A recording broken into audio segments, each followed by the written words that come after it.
함께 우리 하나님을 예배하십시다. 우리의 예배는 하나님 앞에서 우리의 삶을 정비하고 또 준비하는 시간이기도 합니다. 우리는 이 예배에서 예수님을 주로 선포하고 예수가 주가 되신다면 그 누구도 그 어떤 것도 우리의 주가 될 수 없음을 선포하는 시간이기도 합니다. 예배는 우리로 하여금 예수님께 충성하게 하고 예수를 따르게 하고 예수님의 빚으심과 지도를 받게 하는 그런 시간이 바로 우리의 예배 시간입니다. 우리가 이 예배에서 하나님을 온전히 예배하게 되면 우리는 세상을 본받지 않게 될 것입니다. 우리 기억하시면서 우리 함께 하나님을 예배하도록 하십시다. 다 같이 묵도하시겠습니다. 예수께서 시몬 베드로에게 물으셨다. 요한의 아들 시몬아, 네가 이 사람들보다 나를 더 사랑하느냐? 베드로가 대답하였다. 주님, 그렇습니다. 내가 주님을 사랑하는 줄을 주님께서 아십니다. 예수께서 두 번째로 그에게 물으셨다. 요한의 아들 시몬아, 네가 나를 사랑하느냐? 베드로가 대답하였다. 주님, 그렇습니다. 내가 주님을 사랑하는 줄을 주님께서 아십니다. 예수께서 세 번째로 물으셨다. 요한의 아들 시몬아, 네가 나를 사랑하느냐? 그때 베드로는 예수께서 네가 나를 사랑하느냐 하고 세 번이나 물으심으로 불안해서 주님께서는 모든 것을 아십니다. 그러므로 내가 주님을 사랑하는 줄을 주님께서 아십니다 하고 대답하였다. 하나님 아버지, 오늘도 우리가 예수 그리스도 안에서 하나님을 예배하기 위해 모였습니다. 오늘 이 예배를 통해 예수께서 베드로에게 질문하셨듯이 하나님께서 우리에게 이 질문을 하신다면 하나님, 우리는 어떻게 대답할지 생각하면서 고민하면서 우리의 마음을 돌아보면서 우리의 삶을 돌아보면서 대답할 수 있는 그런 시간이 되게 하여 주시옵소서. 하나님께서 정말 네가 나를 사랑하느냐고 묻는다면 우리도 거짓없이 진심으로 하나님을 사랑한다고 고백하는 그런 예배와 우리의 삶의 시간들이 되기를 이 시간 간절히 바랍니다. 여전히 우리는 부족하고 여전히 우리는 실패하지만 그럼에도 우리가 하나님을 사랑함을 고백하는 예배, 예수 그리스도께서 우리의 주가 되심을 선포하는 그런 예배, 예수 그리스도께 충성하고 예수 그리스도를 따르기로 작정하는 그러한 예배가 되게 하여 주시옵소서. 예수님 이름으로 기도합니다. 아멘. 우리 찬송가 165장입니다. 주님께 영광. 이 찬양은 우리가 부활절 때 많이 하는 찬양입니다만은 부활절 한 번만으로 우리가 이 찬양을 제한시키는 것은 너무 안타까운 일이 되겠죠. 우리 주님께 영광, 부활하신 주님, 지금도 살아 역사하시는 주님을 기억하시면서 우리 함께 찬양하시겠습니다. 주님께 영광.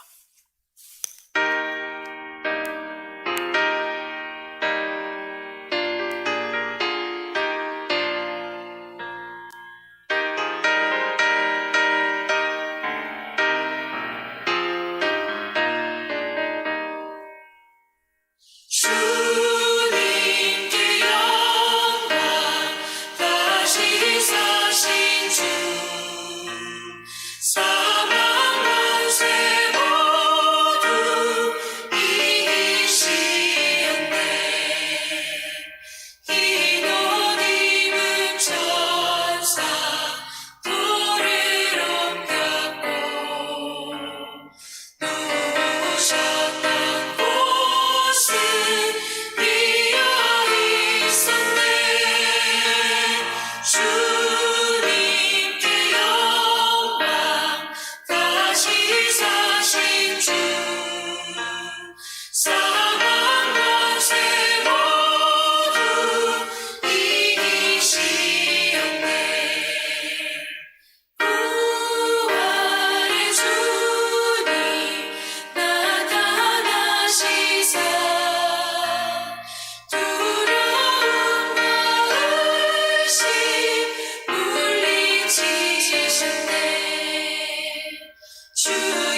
고백, 우리 사도신경으로 신앙 고백한 이후에 예수께서 우리에게 가르쳐주신 기도, 우리 함께 같이 기도하시겠습니다. 나는 전능하신 아버지 하나님, 천지의 창조주를 믿습니다. 나는 그의 유일하신 아들 우리 주 예수 그리스도를 믿습니다. 그는 성령으로 잉태되어 동정녀 마리아에게서 나시고 본디오 빌라도 아래에서 고난을 받아 십자가에 못 박혀 죽으시고 장사된 지 사흘 만에 죽은 자 가운데서 다시 살아나셨으며 하늘에 오르시어 전능하신 아버지 하나님 우편에 앉아 계시다가 거기로부터 살아있는 자와 죽은 자를 심판하러 오십니다. 나는 성령을 믿으며 거룩한 공교회와 성도의 교제와 죄를 용서받는 것과 몸의 부활과 영원한 생명을 믿습니다. 아멘. 우리 함께 주의 기도로 같이 기도하겠습니다. 언제나 우리 곁에 계시는 사랑하는 아버지, 아버지의 이름이 귀히 여김을 받으며 사랑받기 원합니다. 아버지의 통치가 우리 안에 온전케 되기 원합니다. 아버지의 뜻이 하늘에서 이루어지는 것 같이 여기 이 땅에서도 이루어지기 원합니다. 오늘 우리에게 필요한 것을 오늘 우리에게 주옵소서. 어떤 모양으로든 우리에게 잘못하는 모든 이들을 우리가 용서하는 것 같이 아버지께 대한 우리의 죄와 잘못을 용서해 주옵소서. 우리가 유혹과 시련을 당하지 않게 해주시고 모든 나쁜 일에서 건져 주옵소서.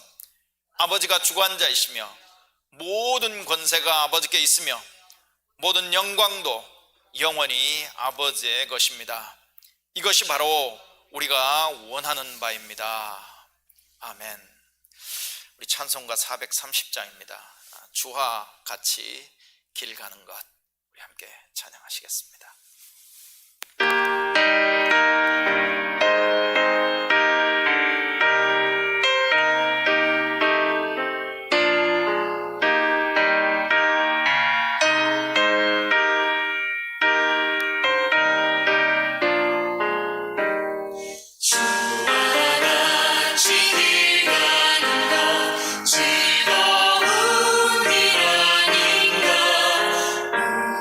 주님 걸어가신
오늘 열방을 위한 기도는 우리말로는 니제르 공화국입니다. 니제르 공화국.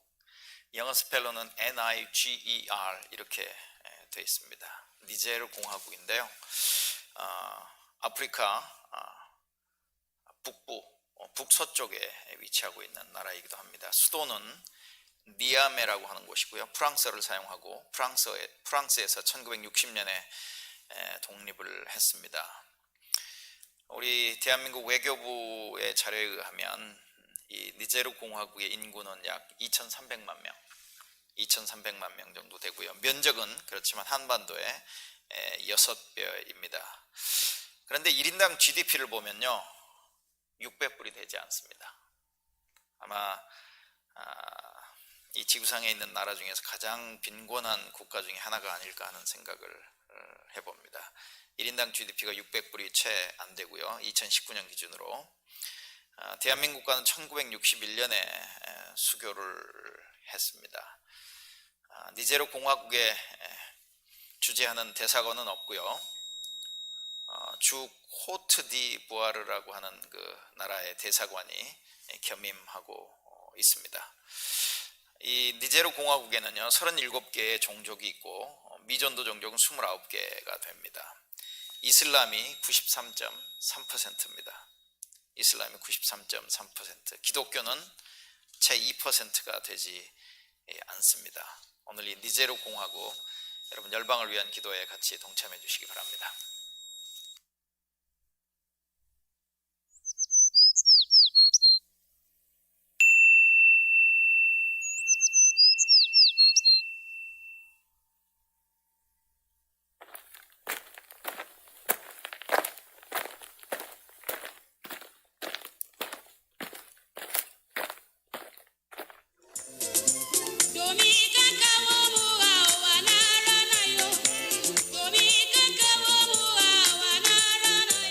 하나님 아버지, 이 시간 북아프리카 서부에 있는 니제르 공화국을 위하여 기도합니다. 세계에서도 가장 가난한 나라 중 하나로 인구의 97%가 이슬람을 믿는 이 땅을 주께서 긍휼히 여겨 주시옵소서. 이 땅에 치열한 영적 전쟁이 있지만 복음의 문이 열려져 있고 아주 미약하게나마 믿는 자들이 생겨나게 하심을 감사합니다. 영적 어두움과 이슬람의 강한 영향력, 미신과 영적 눌림이 사람들을 주께로 돌아오지 못하도록 방해하지만 예전에는 미전도 종족이었던 많은 곳에 처음으로 믿는 자들과 이슬람으로부터 돌아온 그리스도인들이 생겨나게 하셨음을 감사합니다. 이 땅에 하나님의 영광을 나타내 보이시고 주의 임재하심을 많은 사람들이 보게 하시옵소서. 많은 경우 믿는 자들은 사회적으로 격리되어 있고 문맹이며 체계적인 성경 공부의 기회를 가지지 못하고 있습니다. 이들에게 글을 읽게 하는 문해 교육이 이루어지게 하시고 구두로 성경 말씀을 배우는 방법도 효과적으로 사용되게 하시옵소서. 이들이 하나님의 말씀을 잘 배워서 이 땅에서 빛을 발하는 제자의 삶을 살게 하시기를 기도합니다. 교단들이 운영하는 작은 성경 학교들을 통해 이 땅에 많은 영적 지도자들이 세워지게 하시옵소서. 교회 개척을 할 더 많은 사역자들이 나오게 하시고 이 땅에 복음의 문이 더욱 활짝 열리기를 기도합니다. 정부는 아이들의 교육을 지원할 능력이 없고 아이들은 학교 교육을 전혀 받지 못하고 있습니다. 여러 선교단체들이 아이들에게 초등교육을 제공하며 복음을 전하려 하는데 이 기회를 통하여 많은 어린 영혼들이 주께 돌아오게 하시옵소서. 이 땅에서 복음이 가장 필요한 미전도 종족들, 투아레그, 타마체크, 잘마, 카누리, 풀베, 송하이족 사람들에게 전략적으로 복음을 전할 수 있는 방법을 주시고 하루속히 이들이 그리스도의 빛 가운데 들어오도록 성령께서 역사하시기를 기도합니다. 예수 그리스도 이름으로 기도드립니다. 아멘.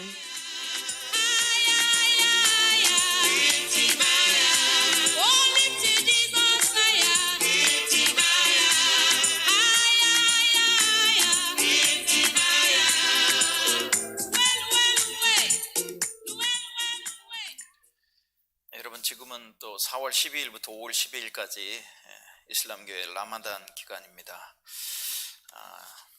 이슬람에 대한, 무슬림들에 대한 관심 또 이해, 그런 시간들이 되기를 바라고, 또 여러분들에게 그 성경 읽기와 함께 보내드리는 그 자료를 통해서 함께 같이 기도해 주시면 고맙겠습니다. 우리 이 시간에는 우리 김혜연 집사가 대표로 기도해 주시겠습니다.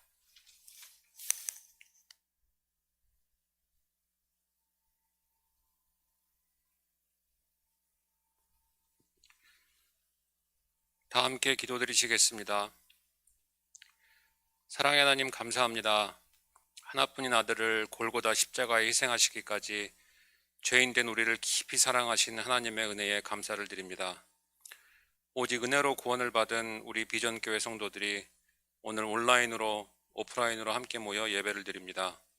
오늘 우리의 예배가 하나님 한 분에게만 집중하는, 하나님을 온전히 경배하고 찬양하는 예배가 될 수 있도록 하나님 함께 하시고 간섭하시길 간절히 바랍니다. 공의의 하나님, 먼저 용서를 구합니다. 예수의 피로 값없이 의롭다 칭함을 받았으나 우리의 삶은 만 달란트의 빚을 진 종과 같은 삶이 아닌지 돌아봅니다. 갚을 수 없는 빚을 은혜로 탕감받았으나 뒤돌아 나에게 100데나리온 빚진 동료의 멱살을 잡은 그런 종과 같은 삶을 살았음을 고백합니다. 내 눈에 들보를 보지 못하고 형제의 티를 발견하는 삶을 살았음을 고백합니다. 세상의 헛된 욕심과 잘못된 자랑으로 가득 찬 삶을 살았음을 엎드려 고백합니다. 예수를 3번 부인한 베드로를 세심한 배려로 회복시키신 주님, 저희를 불쌍히 여기시고 저희의 죄를 용서하셔서 이 시간 죄사함의 감격을 회복하고 그 감격이 하나님 사랑, 이웃 사랑으로 거듭나는 귀한 시간이 될 수 있도록 주님 도와주시길 간절히 구합니다. 권능의 하나님, 하나님의 도우심을 구합니다. 코로나 바이러스로 전 세계 모든 사람이 고통 속에 있습니다. 또한 우리 공동체에 몸이 아픈 지체, 경제적으로 힘들어하는 지체들이 있습니다. 연구와 학업에 지혜가 필요한 지체들도 있습니다. 수고하고 무거운 짐진 자들아, 다 내게로 오라. 내가 너희를 쉬게 하리라. 너희 마음이 쉼을 얻으리라 약속하신 하나님, 주님께서 성도들 한 사람 한 사람 아픔과 고통과 필요를 그 누구보다 자세히 아시오니 우리 성도들이 주 안에서 위로와 쉼을 얻을 수 있도록 변치 않는 주님의 손길로 위로해 주시고 보호 인도하시길 간절히 구합니다. 하여 우리 공동체에 하나님의 평안이 풍성히 넘치고 그 넘치는 평안과 사랑이 이웃 사랑으로 표현이 되어 이 타운과 텍사스와 미국과 한국을 넘어 전 세계에 선한 변화를 만들어내는 원동력이 될 수 있도록 하나님 함께 하시길 간절히 구합니다. 진리를 알지니 진리가 너희를 자유케 하리라 말씀하신 하나님, 우리가 오늘 목사님을 통해 하나님의 말씀을 들을 때에 졸지 않고 딴 생각하지 않고 오직 말씀이 우리의 생각과 뜻의 길잡이가 되도록 성령이 저희를 강권하여 인도하시기를 간절히 구합니다. 하나님, 오늘 온라인 예배와 대면 예배를 위해, 그리고 놀이터의 관리를 비롯한 교회의 유지 보수를 위해 보이는 곳에서 그리고 보이지 않는 곳에서 수고하는 많은 손길들이 있습니다.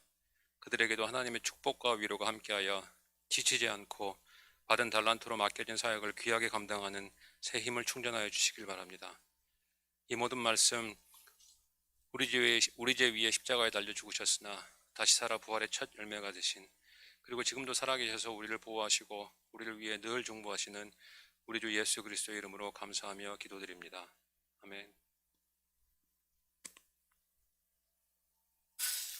네, 오늘 말씀 듣기 전에 우리 찬송가 하나 더 하겠습니다. 찬송가 425장인데요. 주님의 뜻을 이루소서 고요한 중에 기다리니 진흙과 같은 날 빚으사 주님의 형상 만드소서. 우리 찬송가 425장 같이 하시겠습니다.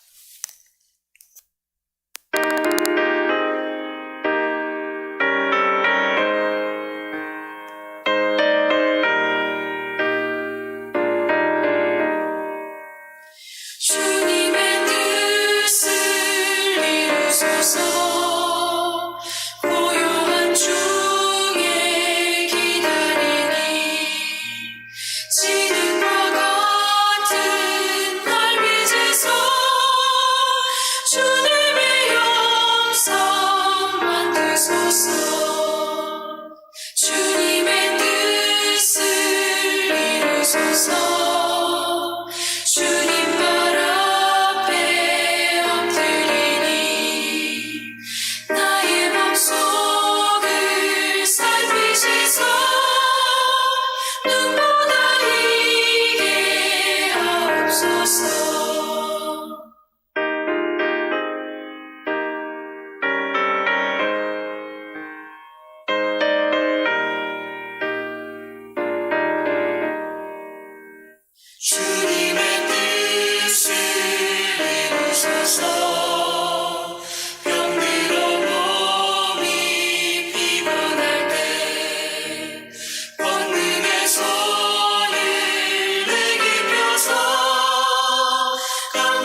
하소서. 온전히 나를 주장하사 주님과 함께 동행함을 만민이 알게 하옵소서.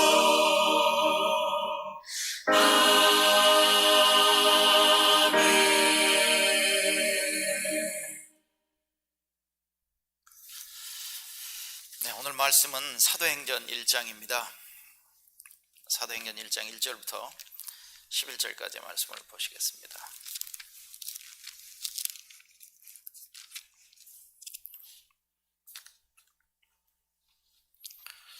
사도행전 1장 1절부터 11절까지 하나님의 말씀입니다. 데오빌로 각하, 제가 먼저 쓴 책에서 저는 예수님께서 하신 일과 가르치신 말씀을 비롯하여 예수님께서 선택하신 사도들에게 성령의 힘으로 교훈을 내리신 후에 하늘로 올라가신 날까지 예수님과 관련된 내용을 다 기록했습니다. 예수님께서는 고난을 받으신 후 사도들에게 자신의 모습을 보여주셨고 여러 가지 방법으로 자기가 살아계시다는 것을 증언하셨습니다. 예수님은 40일 동안이나 이 사람들에게 나타나셨으며 하나님의 나라에 관해 말씀하셨습니다. 어느 날 예수님께서는 사도들과 함께 식사를 하시다가 이런 말씀을 하셨습니다. 예루살렘을 떠나지 말고 내 아버지께서 약속하신 선물을 기다려라. 이 약속의 내용은 내가 전에 말했고 너희도 들은 것이다. 약속의 내용은 이것이다. 요한은 물로 세례를 주었지만 너희는 얼마 안 있어 성령으로 세례를 받을 것이다. 사도들이 한자리에 모여서 예수님께 물었습니다. 주님께서 이스라엘을 다시 회복시키실 때가 지금입니까? 그러자 예수님께서 대답하셨습니다. 때와 시기는 오직 아버지의 고난으로 정하신 것이니 너희가 알 일이 아니다. 다만 성령이 너희에게 오시면 너희는 권능을 받아 예루살렘과 온 유대와 사마리아와 그리고 땅끝까지 가서 내 증인이 될 것이다. 예수님께서는 이 말씀을 하신 뒤에 그들이 보는 앞에서 하늘로 올라가셨습니다. 그가 올라가시는 모습은 구름에 가려 보이지 않았습니다. 예수님께서 올라가실 때에 그들은 하늘만 쳐다보고 있었습니다. 그런데 갑자기 흰옷을 입은 두 사람이 나타나 그들 곁에 섰습니다. 두 사람은 그들을 향해 갈릴리 사람들이여 왜 여기 서서 하늘을 쳐다보십니까? 여러분을 떠나 하늘로 올라가신 이 예수님께서는 여러분이 본 그대로 다시 오실 것입니다 라고 말했습니다.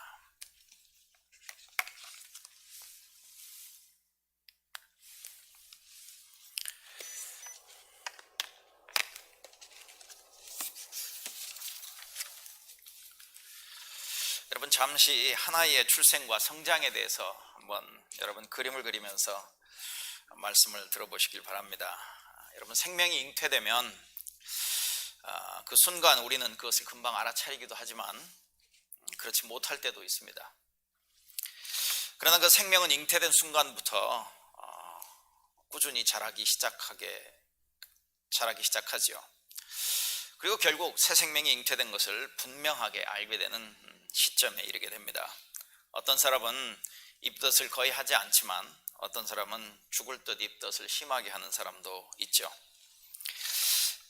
그 태중에 잉태된 생명은 때가 되면 태어납니다. 아이가 분명히 태어난 순간이 있습니다.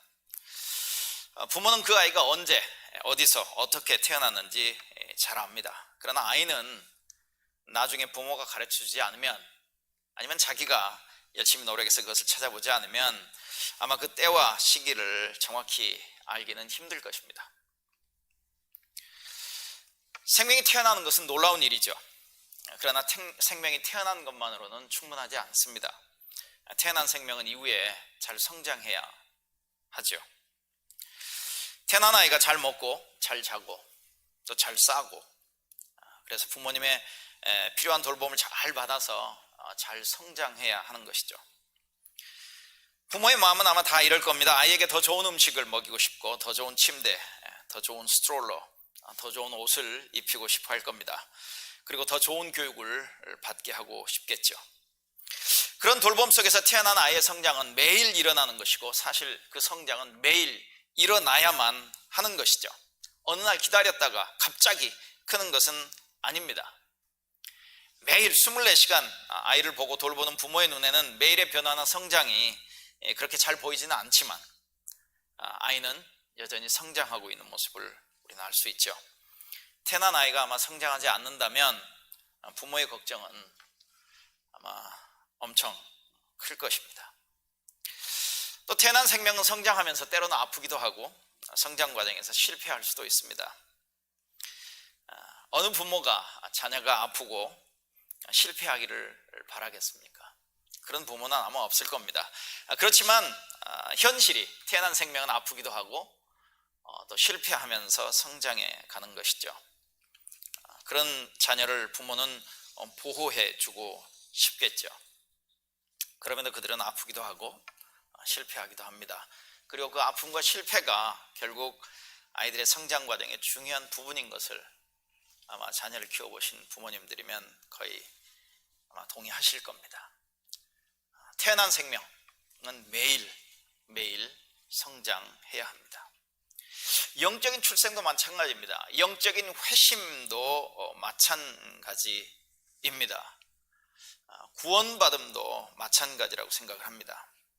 여러분, 우리의 그 영적 출생, 다른 말로 얘기하면 회심이라고도 말할 수 있고 구원받았다라고도 얘기할 수 있고 거듭난다라고도 얘기할 수 있고 하나님 나라에 들어간다라고도 얘기할 수 있고 다양한 우리가 표현을 써볼 수 있겠습니다.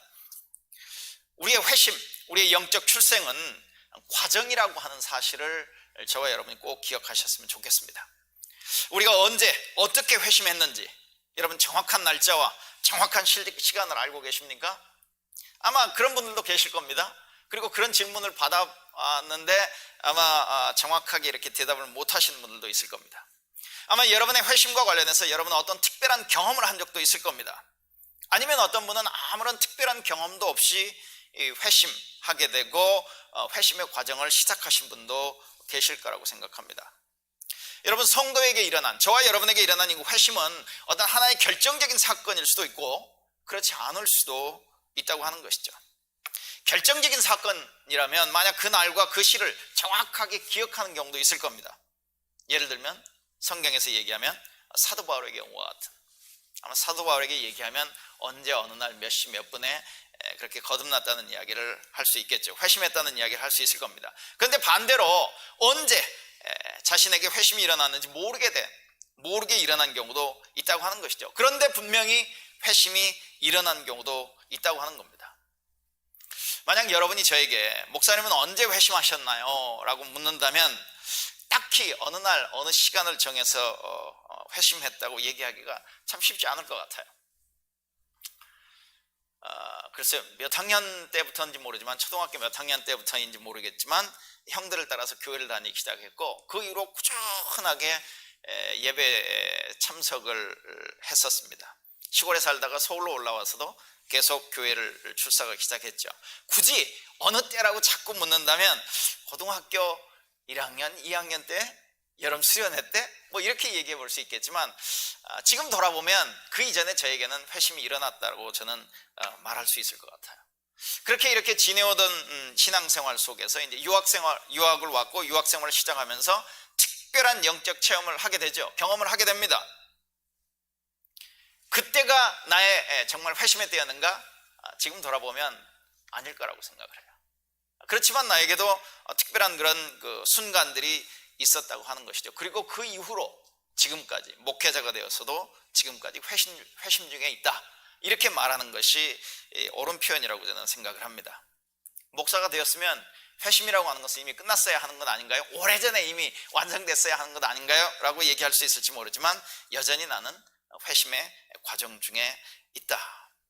성도의 회심은 단회적 어떤 한 번의 사건일 수도 있지만 계속 과정이라고 하는 사실을 저와 여러분이 기억하시면 좋겠습니다.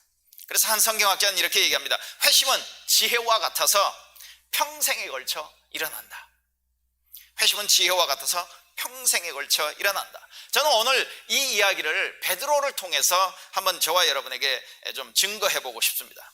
우리가 베드로의 삶을 살펴보면요, 베드로의 삶을 자세히 살펴보면 계속 진행되고 있는 회심, 즉 예수가 누구신지에 대한, 그래서 예수에 대한 순종과 헌신이 점점 성장하고 변화돼 가고 있는 모습을 우리는 분명히 볼 수 있다고 하는 것이죠. 자, 그럼 베드로의 삶을 통해서 우리가 이걸 살펴보겠는데, 이런 질문을 우리는 해볼 수 있겠죠. 베드로는 언제 어떻게 회심했을까?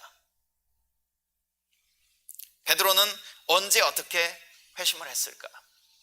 베드로에게 질문을 한다면 베드로는 어느 순간을 얘기를 할까? 우리는 그런 질문을 해볼 수 있겠죠. 예를 들면 요한복음 1장을 보면 베드로가 처음으로 예수님을 만나는 이야기가 나옵니다.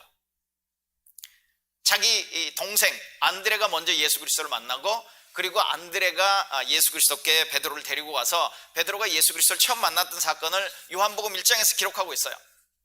과연 그때가 베드로의 회심의 때였을까? 질문해 볼 수 있죠.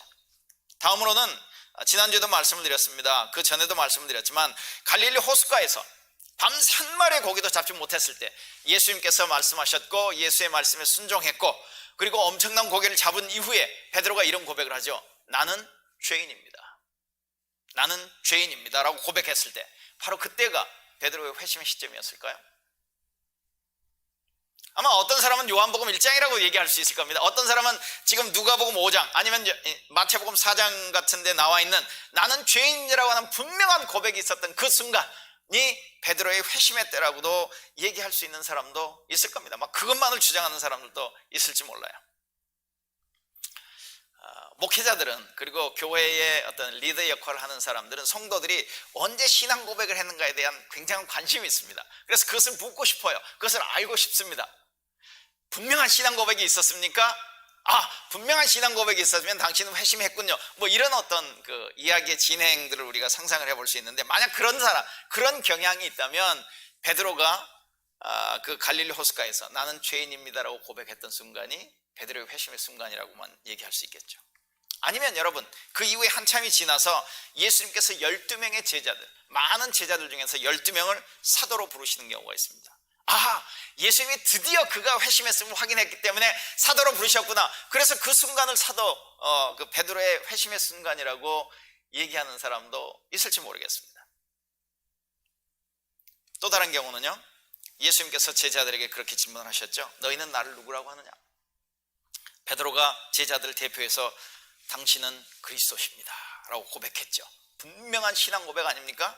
그때가 베드로의 회심의 때였을까요? 아니면 지난주에 나눴듯이 부활하신 주님께서 실패한 베드로에게 나타나셔서 세심한 배려로 그를 회복시키셨을 때 베드로가 고백하기를 그렇게 고백하죠. 내가 주님을 사랑합니다. 바로 이때가 진정한 베드로의 회심의 때였을까요?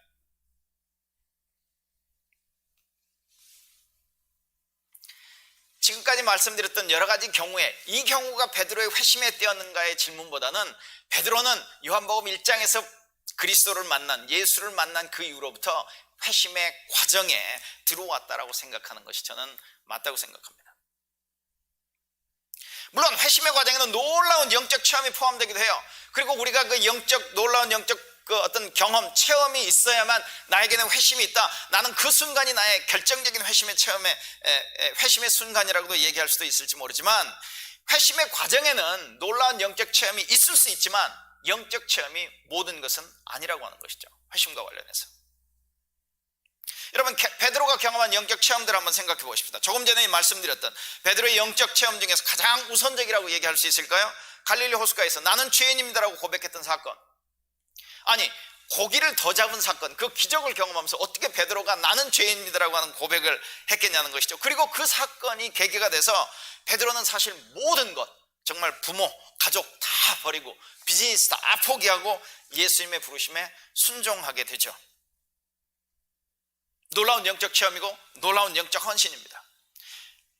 베드로의 순종에는 모든 것을 버리는 것이 포함되어 있었어요.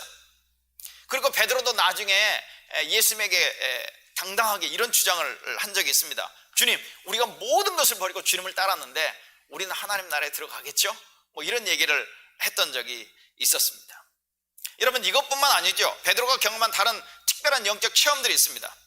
여러분, 베드로는 수많은 기적의 현상이 있었어요. 수많은 예수님의 가르침을 직접 받았던 사람입니다. 회당장에, 유대교 그 회당장에 죽은 딸을 살리는 장소에도 함께 했죠. 죽은 나사로를 살리는 현장에도 아마 그는 있었을 것입니다. 또 여러분, 복음서를 읽어보면 어떤 특별한 기적들을 일으키실 때 예수님께서는 베드로와 야고보와 요한만을 데리고 왔던 그런 이야기들도 우리는 볼 수 있죠. 그리고 여러분 이제 그 예수님의 사역이 마무리 되어져 가는 과정에서 헬몬산 그 높은 곳에 올라가서 예수님이 변형되시는 그런 이야기가 기록이 됩니다. 그때의 영적 체험이 얼마나 놀라웠으면 베드로가 도대체 무슨 말을 하는지 모르면서 이렇게 고백했잖아요. 주님, 여기가 좋습니다.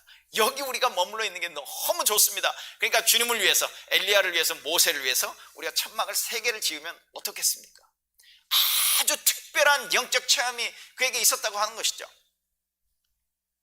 여러분, 우리가 회심을 하고 회심의 과정 중에 있을 때 우리에게 많은 영적 체험이 있을 수 있지만 그 영적 체험을 결정적인 어떤 우리의 회심과 관련된 사건으로 이해하고 그 사건이 없으면 나에게는 회심이 없다, 그 사건이 있으면 나에게 회심이 있다라고 생각하는 것은 바른 생각 같아 보이지는 않다고 하는 것이죠. 여러분, 우리가 베드로의 삶을 보면 베드로가 놀라운 영적 체험을 했지만 절대 그것을 부인하는 게 아닙니다. 놀라운 영적 체험을 했지만, 그리고 모든 것을 버리고 따르는 전적인 헌신도 그에게 있었지만 여전히 베드로의 삶에는 더 변화되고 더 성장해야 하는, 더 회심해야 하는, 다른 말로 얘기하면 계속 그에게 회심은 일어나야 한다고 하는 사실을 우리는 알 수 있다고 하는 것이죠. 또 여러분, 우리의 회심에는 올바른 신앙 고백 이상이 필요하다고 하는 사실을 우리는 기억해야 합니다. 올바른 신앙 고백 이상이 우리에겐 필요하다고 하는 것이죠. 베드로의 올바른 정확한 신앙 고백 여러분 기억하시죠? 그런데 베드로가 그 신앙 고백을 하고 나서 곧바로 자기의 그 속을 다 드러낸 사건이 뭐였습니까? 그는 올바른 신앙 고백을 했지만 그 자기가 고백한 신앙의 대상을 따르는 것이 어떤 의미인지는 정확히 알지 못했었죠. 거듭났지만 베드로는 회심했지만 정확한 신앙 고백을 하고 있지만 여전히 자기중심적인 신앙을 가지고 있는, 여전히 회심의 과정 중에 있고 앞으로 더 많이 변화되어 가야 할 어떤 베드로의 모습을 우리는 볼 수 있다고 하는 것이죠. 너희들은 나를 누구라고 하느냐? 예수께서 질문하셨잖아요. 베드로가 그렇게 대답하지 않습니까? 당신은 그리스도십니다. 당신은 메시아십니다. 당신은 하나님의 아들이십니다. 그런데 그 베드로의 신앙 고백 안에는 그리스도의 고난, 그리스도가 배반당하심, 그리스도가 십자가에 죽으시고 부활하실 것이라고 하는 내용은 없었습니다. 그래서 베드로가 예수께 격렬하게 항의했던 모습을 우리는 기억하지 않습니까? 심지어 조금 전에 자기 입으로 그리스도여 하나님의 아들이라고 고백했던 예수님에 대해서 꾸짖기까지 하는 놀라운 담대함을, 대담한 모습을 보이고 있는 그런 그 베드로의 모습 아니었습니까?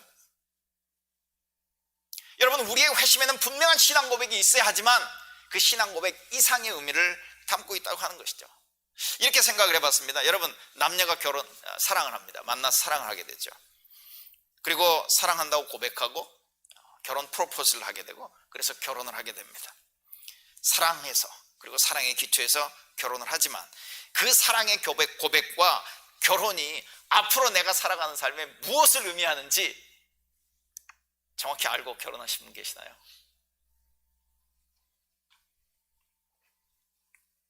여러분, 그 사랑 맞습니다. 사랑 고백 필요해요. 사랑 고백을 들어야 하겠죠. 사랑 고백도 해야 하겠죠. 그리고 그것에 기초해서 우리가 결혼을 하지만 그 이후에 사랑하지만 결혼을 했지만 그 이후에 살아가는 그 결혼 생활에 우리가 경험하고 닥치고 배우고 성장해야 할, 변화돼야 할 일들을 우리는 거의 모르는 채 결혼하는 경우들이 많다고 하는 것이죠. 베드로가 정확한 신앙 고백을 했을 때 그가 그리고 있는 그 그리스도의 모습, 메시아의 모습, 그리고 그 모습과 예수께서 말씀하고 계시는 그리스도와 메시아의 모습은 너무나도 다른 그림이었다고 하는 것이죠. 그래서 예수께서 베드로를 단호하게 심하게 꾸짖지 않으십니까? 사탄아, 내 뒤로 물러가라. 사탄아, 내 뒤로 물러가라. 제가 우리 성도에게 이런 얘기 했다면 아마 그 성도 시험 들어서 그 다음 주부터 교회 안 나올 거예요. 아니, 우리 교회 안 나오는 것뿐만 아니라 기독교를 떠났을지도 몰라요. 저는 이 예수님의 그 말씀을 읽을 때마다 좀 그런 생각이 드는데, 사탄아, 내 뒤로 물러가라. 너는 하나님의 일은 생각지 않고 사람의 일만 생각하는구나. 네가 정말 나를 따르거든 너는 네 자신을 부인해야 하고 네 십자가를 지고 나를 따라야만 한다고 얘기하죠. 메시지 성경은 이 부분을 이렇게 번역했어요. 너는 아직도 하나님이 어떻게 일하시는지 조금도 모른다. 그런데 여러분, 이 상황에 베드로가 거듭나지 않았을까요? 베드로가 회심하지 않았을까요? 아니, 이 사건 훨씬 전에 나는 죄인이다라고 하는 엄청난 그 고백을 했던 순간이 있었는데요. 그리고 이 고백 이전에 수많은 기적의 현장과 말씀을 가르치는 현장이 있었고, 이 고백이 있고 나서 이제 얼마 안 돼서 그 변호산상에서의 그 경험도 하게 됩니다만은, 네, 우리는 이 베드로를 거듭나지 않았다, 회심하지 않았다 이렇게 얘기할 수는 없을 겁니다. 저는 제 판단에 이 베드로는 이미 회심했고 분명 예수님의 제자였다고 하는 것이죠. 베드로 수많은 기적의 현장에도 있었습니다. 특별한 영적 체험도 있었어요. 그것과 우리의 영적 체험과 비교해보면 이건 비교할 수 없을 정도입니다. 여러분, 베드로의 헌신, 베드로의 열정, 누가 그 따라갈 수 있었겠습니까? 그런데 여전히 베드로 회심했지만, 회심의 과정 중에 있지만, 앞으로 회심해야 하지만, 그런 의미에서 베드로는 하나님의 일보다는 사람의 일로 가득 차 있었던 모습을 우리는 볼 수 있다고 하는 것이죠. 앞으로 베드로는 하나님의 관점에서 생각하고 그분의 의지와 계획에 순종하는 그런 아마 태도를 가져야 하는 겁니다. 우리가 베드로의 이야기를 이미 알고 있지 않습니까? 자기를 부인하는 일, 자기의 생각, 자기의 주장, 자기의 욕망 같은 것을 버려야 하는 일이 그에게 있어야 한다고 하는 것이죠. 그래서 한 그 성경학자는 이렇게 얘기해요. 우리가 온전한 신앙 고백을 해야 하지만, 우리가 온전한 신앙 고백을 내놓더라도 자기 속마음을 지배하는 어떤 가치의 판단, 그것이 나 중심적이고 베드로에게는 어떤 유대인 중심적이었던 그 판단을 포기하지 않으면 제자가 될 수 없다. 우리에게는 끊임없이 회심이 일어나야 한다고 하는 것이죠. 그리고 그 성도의 회심에는 실패가 반드시 포함된다고 하는 것입니다. 그 실패를 통해서 우리의 회심은 더욱 온전해지고 더욱더 깊어진다고 얘기할 수 있습니다. 여러분, 우리가 지난주에 살펴봤지만 베드로가 3번 부인했고, 그죠? 십자가 죽음 바로 전날 목요일 저녁에 예수께서 자기에게 일어난 일로 인해 제자들이 모두 자기를 버리고 도망갈 것을 말씀하셨을 때 베드로는 결코 그런 일은 없다고 장담을 했죠. 쟤네들은 다 도망가지만 나는 아닙니다 라고 얘기했죠. 심지어 주님이 죽는 자리까지 간다면, 사실 베드로는 그리스도께서 죽음의 자리에 이를 것이라고 생각하지는 않았지만, 만약 죽는다면 내가 가서 먼저 죽겠습니다라는 헌신까지 했던 베드로 아닙니까? 그 베드로를 향해서 예수님께서 냉정하게 네가 나를 3번 부인할 것이다 말씀하셨습니다. 그런데 어쨌든 이 맹세, 이 헌신 속에서 우리는 베드로의 열정을 볼 수 있습니다. 여러분, 교회에서도 신앙을 어떤 판단할 때, 이 지역교회 같은 데서도 신앙을 판단할 때 어떤 열정, 헌신만을 이렇게 보는 경우가 많아요. 열정, 헌신을 부인하는 게 아닙니다. 오해하지 마십시오. 우리에겐 열정도 있었고 헌신도 있어야 하죠. 그런데 그것만을 보는 경우, 그리고 그것으로 모든 것을 평가하는 경우들이 있습니다. 그런데 예수님께서는 냉정하게 그 전적인 헌신과 열정을 보시고도 네가 나를 3번 부인할 것이다. 왜 그랬죠? 그에게는 그리스도에 대한 지식이 부족했기 때문이었습니다. 물론 충분한 지식이 있음에도 불구하고 새로운 고난 속에서 그 신앙을 지킨다고 하는 이야기는 또 다른 이야기일 수 있겠지만, 어쨌든 이 부분에서는 베드로가 그리고 있었던 그림 속에는 예수께서 그리고 있는 그림의 내용과는 너무나도 다른 거예요.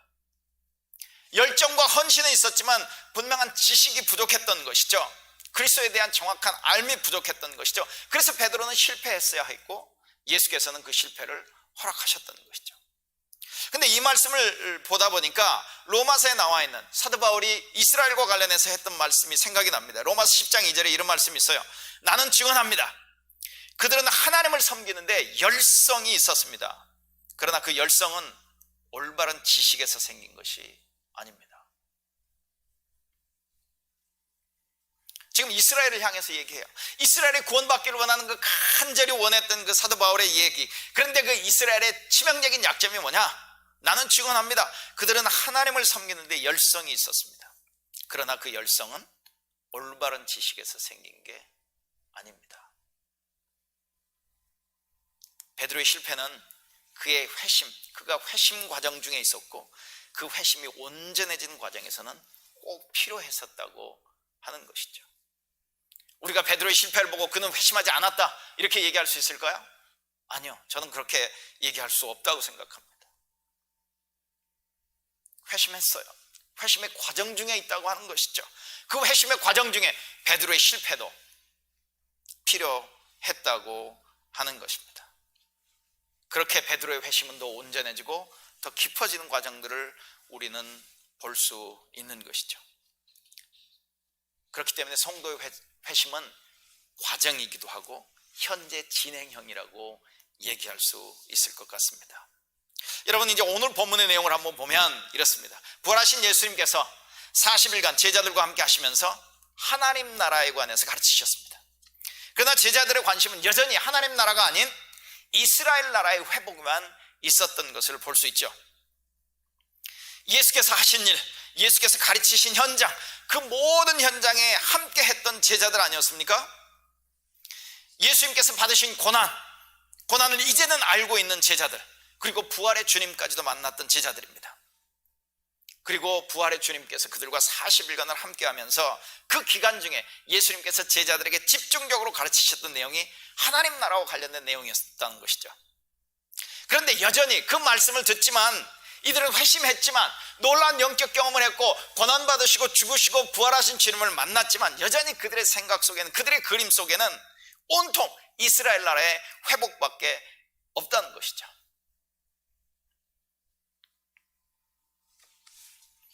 예수께서 하신 말씀, 가르치신 말씀들을, 그 모든 말씀을 이스라엘 나라의 회복이라고 하는 어떤 선입견을 가지고 유대인 중심적인 어떤 생각을 가지고 그런 프레임 안에서 이렇게 받아들이고 있다고 하는 것이죠. 여러분, 그 정치 평론가인가요? 아니면 정치인들이 그 프레임이라고 하는 단어를 많이 쓰더군요. 무슨 얘기를 해도 내가 가지고 있는 프레임으로만 받아들이는 겁니다.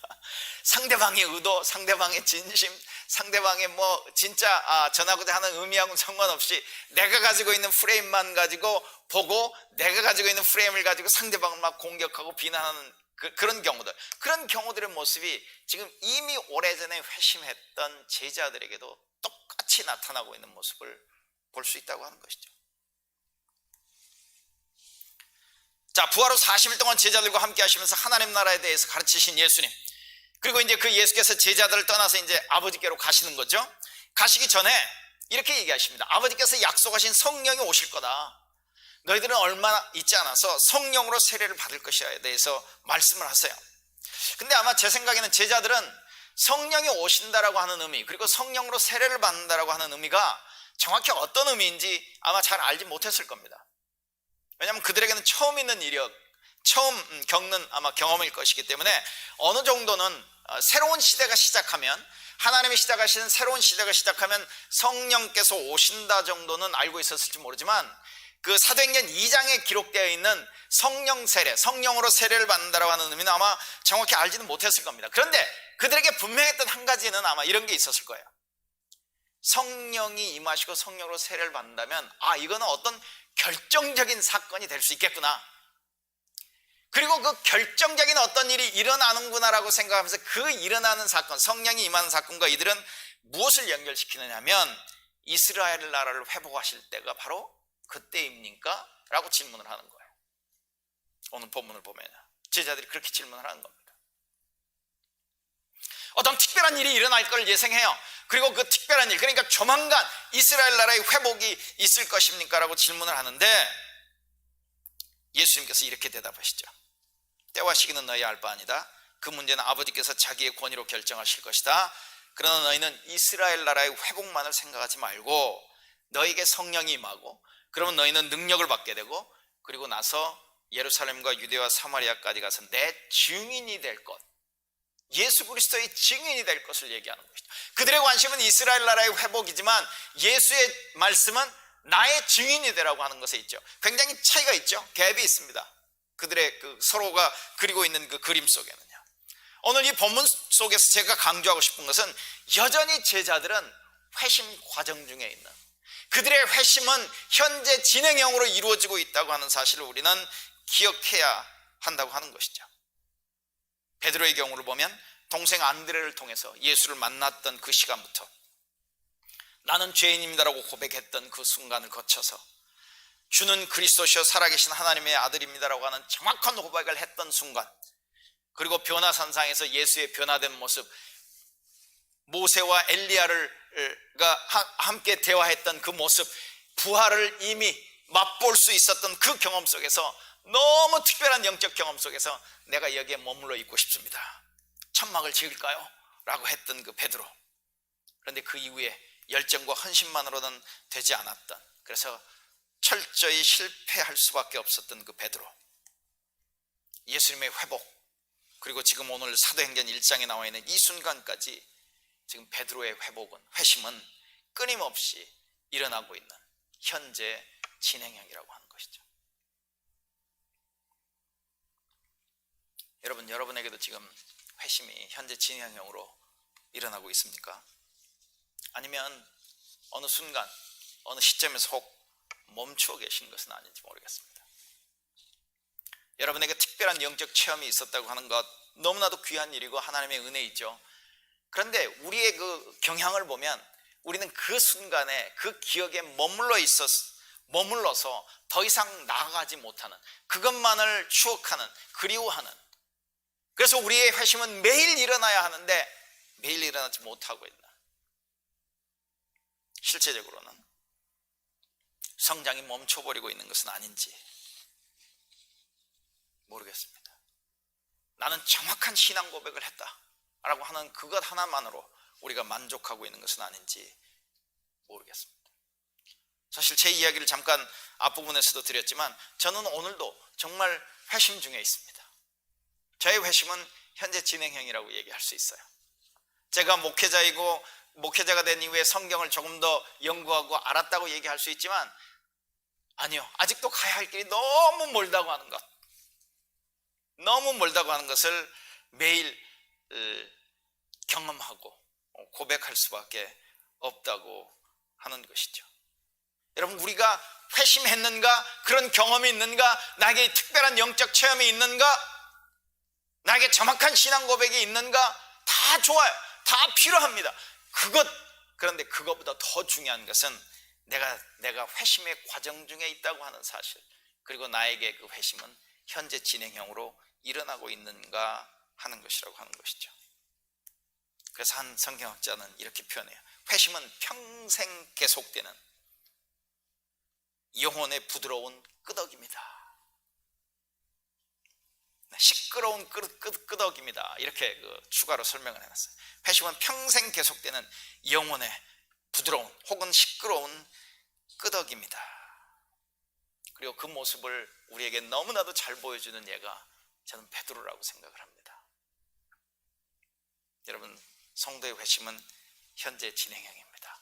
여러분에게 현재 진행형으로 그렇게 일어나기를 간절히 바랍니다. 이 이야기를 하려다가요, 제가 잊어버리려고 했는데 설교 한 20-30분 전에 이 책을 잠깐 들어서 그냥 이렇게 보는데요, 비슷한 얘기가 하나 있는 것 같아서 이 얘기 전체를 다 읽어드릴 수는 없고 이렇게 얘기할 수 있습니다. 그 강문단의 첫 번째 패러그램만 읽어도 될 것 같아요. 그 문장만.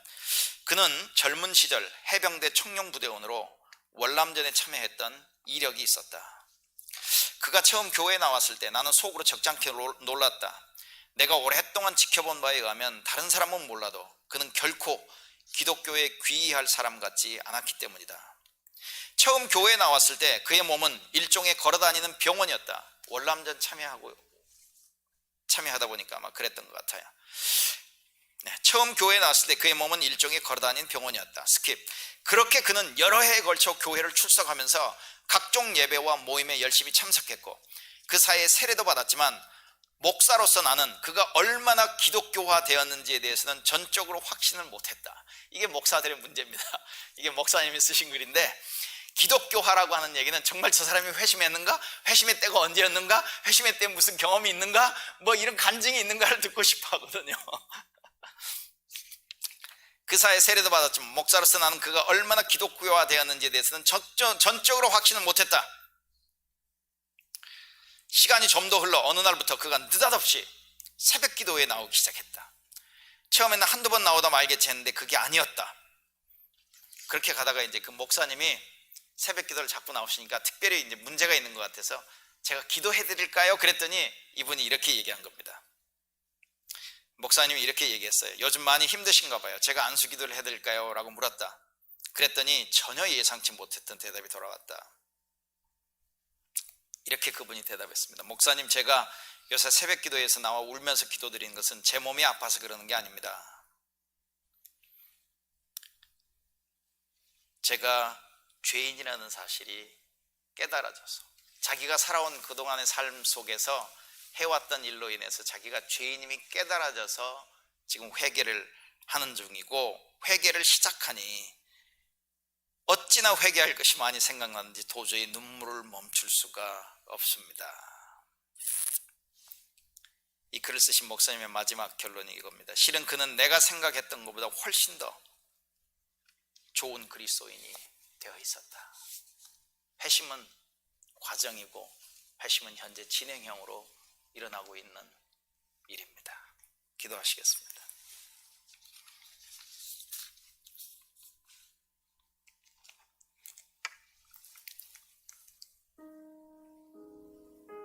여러분이 어떤 특별한 영적 경험을 했다면 그것은 정말 감사하고 놀라운 기뻐할 일입니다. 그런데 혹 거기에 머물러서 여러분 매일 일어나고 현재 진행형으로 일어날 회심이 혹 여러분 가운데 멈춰 있는 것은 아닌지 모르겠습니다. 정확한 신앙 고백, 흠이 없는 그런 교리, 신앙 고백을 나는 고백하고 있기 때문에 나는 거듭났고 나는 회심했고, 그리고 그 회심한 경험만으로 만족해서 혹 현재 진행형의 회심이 멈추어졌거나 느릿 일어나고 있는 것은 아닌지 모르겠습니다. 아니면 여러분 스스로의 실패 또는 여러분이 아닌 다른 사람의 어떤 신앙의 실패나 삶의 실패 때문에 그것이 여러분에게 걸림돌이 되어서 현재 진행형인 여러분의 회심이 방해받고 멈추어 있는 것은 아닌지 모르겠습니다. 여러분 성도의 회심은 과정이고 매일 일어나야 하는 일이고, 여러분 베드로의 삶을 묵상해 보시면 그것을 분명히 우리는 볼 수 있습니다.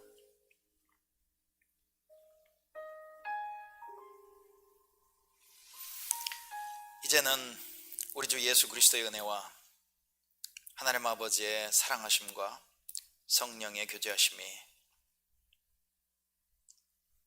회심의 과정 중에 있고 현재 진행형으로 일어나고 있는 회심 가운데 있는 우리 성도들 위해 지금부터 영원토록 함께 하시기를 예수 그리스도의 이름을 의지하여 간절히 축원하옵나이다.